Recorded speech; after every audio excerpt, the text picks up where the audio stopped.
ದೀಪಾವಳಿಯ ಅಮಾವಾಸ್ಯೆ ಬಹಳಾನೇ ವಿಶೇಷ.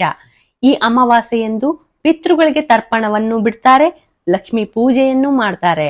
ಹಾಗಾದ್ರೆ ಈ ದೀಪಾವಳಿ ಅಮಾವಾಸ್ಯೆಯಲ್ಲಿ ಅಂಗಡಿಗಳನ್ನ ಹಾಗೆ ಮನೆಗಳಲ್ಲೂ ಕೂಡ ಲಕ್ಷ್ಮಿ ಪೂಜೆಯನ್ನ ಮಾಡೋದು ಯಾಕೆ? ಇದರ ಹಿಂದಿನ ಕಾರಣ ಏನು? ಲಕ್ಷ್ಮಿ ಪೂಜೆಯನ್ನ ದೀಪಾವಳಿ ಅಮಾವಾಸ್ಯೆ ಮಾಡಿದ್ರೆ ಏನ್ ಸಿಗುತ್ತೆ, ಅಂತ ಲಾಭ ಏನಿದೆ ಅನ್ನೋದನ್ನ ಈ ಸಣ್ಣ ವಿಡಿಯೋದಲ್ಲಿ ನೀವು ನೋಡಬಹುದು. ಈ ರಿಪೋರ್ಟ್ ನಿಮಗಾಗಿ. ಇನ್ಸ್ಟಾಗ್ರಾಮ್, ಫೇಸ್ಬುಕ್ ಹಾಗೆ ಯೂಟ್ಯೂಬ್ ನಲ್ಲಿ ಆದ್ಯಂತ್ ಮೀಡಿಯಾನ ಫಾಲೋ ಮಾಡ್ಕೊಳ್ಳಿ.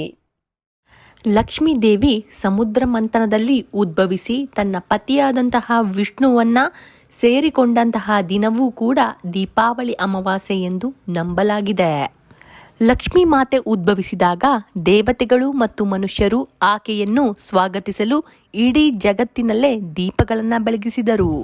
ಈ ಕಾರಣದಿಂದ ಲಕ್ಷ್ಮಿಯ ಆಗಮನವನ್ನು ಸೂಚಿಸುವಂತೆ ಕತ್ತಲ ರಾತ್ರಿಯಾದ ಅಮಾವಾಸ್ಯೆಯೆಂದು ದೀಪಗಳನ್ನು ಬೆಳಗಿಸಿ ಸಂಪತ್ತು ಹಾಗೆ ಸಮೃದ್ಧಿಗಾಗಿ ಬೇಡಿಕೊಳ್ಳಲಾಗುತ್ತೆ.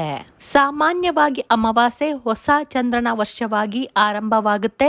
ಈ ದಿನದಲ್ಲಿ ಸೂರ್ಯ ಮತ್ತು ಚಂದ್ರನ ಪೂರ್ಣ ಜೋಡಣೆಯಂತೆ ಗ್ರಹಗಳ ಸ್ಥಾನಗಳು ಹಾಗೂ ಸಂಚಾರ ಬಹಳ ಅನುಕೂಲಕರವಾಗಿವೆ. ದೀಪಾವಳಿಯ ಸಮಯದಲ್ಲಿ ಸೂರ್ಯ ಮತ್ತು ಚಂದ್ರರು ತುಲಾ ರಾಶಿಗೆ ಪ್ರವೇಶ ಮಾಡ್ತಾರೆ. ತುಲಾ ಎನ್ನುವುದು ವ್ಯಾಪಾರ ಮತ್ತು ವೃತ್ತಿಪರ ಜೀವನವನ್ನ ನಿಯಂತ್ರಿಸುತ್ತೆ. ಈ ಅಮಾವಾಸ್ಯೆ ವ್ಯವಹಾರ ಮಾಡುವಂತಹ ಜನರಿಗೆ ಮಂಗಳಕರವಾಗಿದೆ. ಹಾಗಾಗಿನೇ ಈ ಅಮಾವಾಸ್ಯೆಯಂದು ಅಂಗಡಿಗಳಲ್ಲಿ ಲಕ್ಷ್ಮೀ ಪೂಜೆಯನ್ನ ಮಾಡಲಾಗುತ್ತೆ. ಹಾಗಾಗಿಯೇ ಕಾರ್ತೀಕ ಮಾಸದಲ್ಲಿ ಬರುವ ಅಮಾವಾಸ್ಯೆ ಉಳಿದ ಅಮಾವಾಸ್ಯೆಗಳಿಗೆ ಭಿನ್ನವಾಗಿದೆ.